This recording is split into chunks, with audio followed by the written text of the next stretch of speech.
Hey everyone, hey ladies, welcome to today's live stream because today we will be talking about really important topic that is affecting every woman in this planet.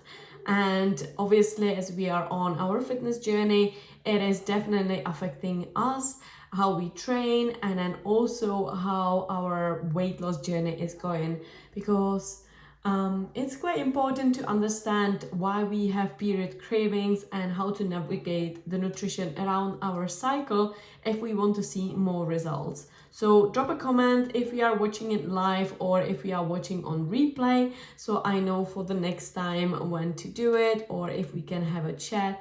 Also, if you will have any questions along the way, please put them in the comments and then I will reply. So before we begin, let me just say that it's completely normal to experience cravings during our menstrual cycle because these cravings can vary in intensity and type, but it's understanding how to manage them through proper nutrition can make a significant difference in our overall well-being and on your fitness journey. So if you are not tracking your period right now, I would definitely highly suggest it so you get to know your body better. So I tracked my period for many years and also my bloating and spotting and all those things in the health app on my iPhone. But I am sure there is like another many great applications that you can download even for free, and then you just want to give it a go because it will definitely help you to see more results.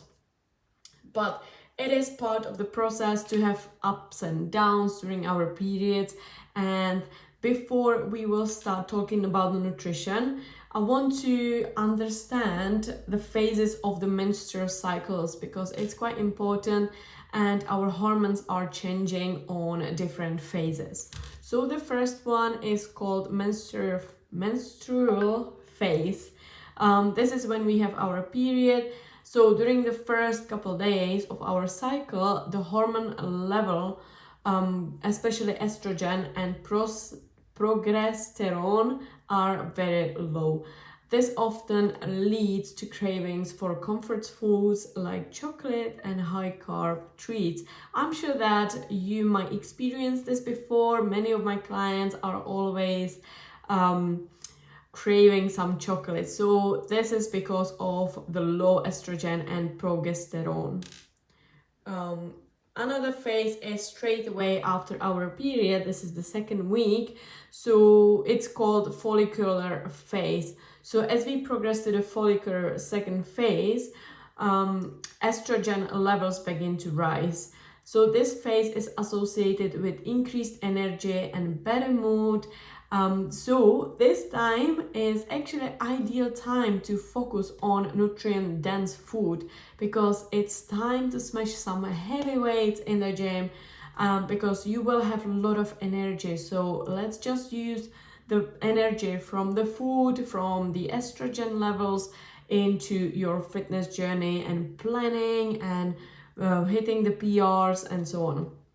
Then we are moving into the third week, which is the ovulation phase, and it's kind of like middle of our cycle. And again, estrogen levels peak. So this is the peak time of the estrogen hormone. And during this phase, you might feel more sociable, you might feel more energized as well, but you might still experience some cravings for sweets and rich foods. But if you are having those cravings, it's important to still go to the gym and keep hitting those PRs because you will still have a lot of energy in the second and third week after the period. So get active and again, get ready for the next 2 weeks because this is when our mood will kind of keep dropping down. So the fourth phase, which is the last one, is before our period and it's called luteal phase. So it is often triggers cravings for salty snacks and another comfort foods because we are about to experience our period. So the first And the last week of our period is kind of when we are experiencing a lot of cravings. So now you know that is because of the estrogen level. And then the second and third week is our peak of our estrogen level hormone, which is like at the top. So it's time when we have a lot of energy, when we want to go to the gym, we want to experience everything. We want to go, running and all those things that you always want to do when you are feeling energetic. This is the time. And then when you are in your period cycle, then this is time for kind of rest, low activities. You might not be able to push really hard in the gym, so maybe focus more on like repetitions instead of the weight, or maybe just implement some yoga, active stretching, maybe hiking, and so on. So basically, now that we know the different phases, I'm gonna give you some nutritional tips. So for the first phase, which is the period phase, let's consume iron-rich foods. So a lot of greens, a lot of legumes, red meat to replenish a lost iron during the menstruation. You can also incorporate foods that are high in vitamin B6, which is bananas, chickpeas, salmon is really good, and it will help you to kind of like it will help you with the mood swings.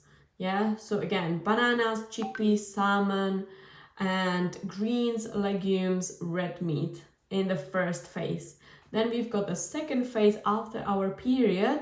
So let's just focus on rich foods that are high in antioxidants, such as berries, dark leafy greens, that will support the rising estrogen levels. And then also include some whole grains and healthy fats. So avocado is really good, and nuts, because we want to maintain the steady energy levels. I'm hoping that it makes sense so far. So in the second phase, berries, dark leafy greens, a lot of avocados and nuts, but still make sure that it is fitting into your calories if you don't want to gain a lot of weight, because nuts and avocados, basically any fat, is high in calories.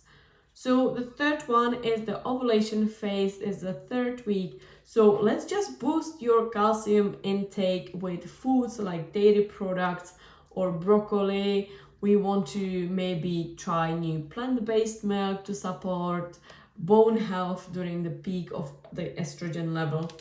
I want you to also hydrate really well during every phase. And also you can put maybe into your water, especially during the third phase, cucumber, or maybe you can eat watermelon just to prevent bloating, because at the moment our body will get ready for the period and you might start experiencing some bloating. So definitely try to drink a lot of water just to flush the toxins, and then include cucumber and watermelon, broccoli, and some dairy products. In the fourth phase, which is the last one, when we are almost getting our period, let's increase your magnesium intake with foods like spinach, almonds, pumpkin seed, and it will help you to reduce your PMS symptoms. And it will also help you to manage some cravings for unhealthy snacks.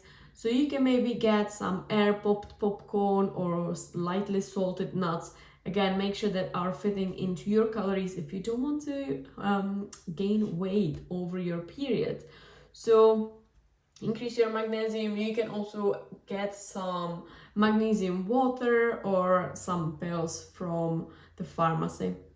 So now that we have some nutritional tips, I want to just say that it's totally okay to have some cravings occasionally and to enjoy the food that we love, but it's about the balance. So if you are having really intense cravings, I've got 3 tips for you. So the first one is, let's just start practicing mindful eating, because before you will reach to that tempting treat, take a moment just to assess if you are truly hungry or if you are just experience cravings, and then why do you experience these cravings.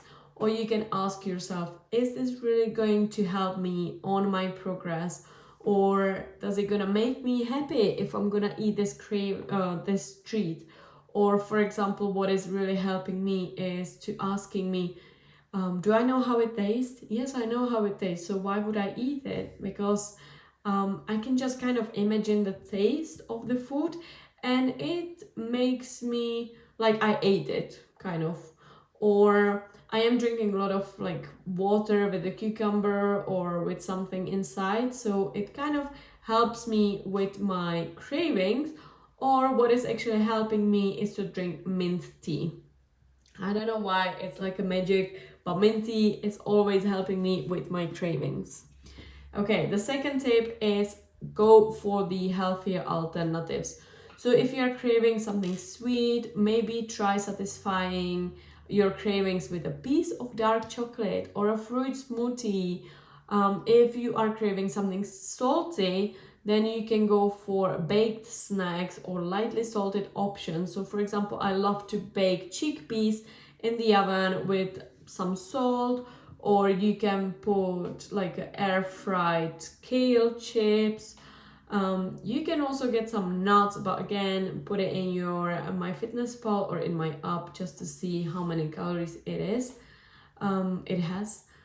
So there is always some healthier alternatives that you can choose. So for example, in Lidl, you can get like a vanilla protein pudding or a lot of protein yogurts at the moment. I always like to add some fresh berries on top just to make it even more sweet and to bump the volume up. The third tip is to plan your meals in advance. So I would suggest to do this in the third week of your period cycle before your energy drops, because once you are about to experience your period, honestly you won't have any energy, as you probably know already, and you will have a lot of cravings. So it's kind of hard to plan your meals. So definitely start planning your meals ahead of time, because it will help you to stay on track with healthier choices. And then I would also suggest to put it into your MyFitnessPal or in my app a few days in advance, so you know how many calories you have left in your daily goal. And that way you will make sure that you are on top of your fitness journey and that you are always gonna have some results. Okay, so now I hope that you feel more informed about the period cravings and how to navigate your nutrition around the menstrual cycle. There is a lot of science, so I'm hoping to get another live stream soon about the period, because it's always something to talk about. But remember, understanding your body's natural rhythm and making mindful food choices can lead to a healthier and happier you. So don't let the menstrual cycle stop you in your fitness goals, because it's just a phase, it's just a couple days, but we want to get ready, we want to be prepared for those days, we want to still enjoy it and feel really good and energized even during those days when our estrogen level is not that high. So instead of being negative and snacking a lot of chocolates, let's try to see it in the opposite way and see how you can improve it, how you can feel better, how not to crave something sweet, or what healthier alternatives you can choose from. Okay, so I hope that you find this live stream informative. Please drop a comment down below if you found it useful. Maybe drop some takeaways from this live stream. It will really help me to see if you watched it and if it was helpful for you. And if you have any further questions or need more guidance, feel free to reach out to me directly, because I'm here for you. Okay, now let's just enjoy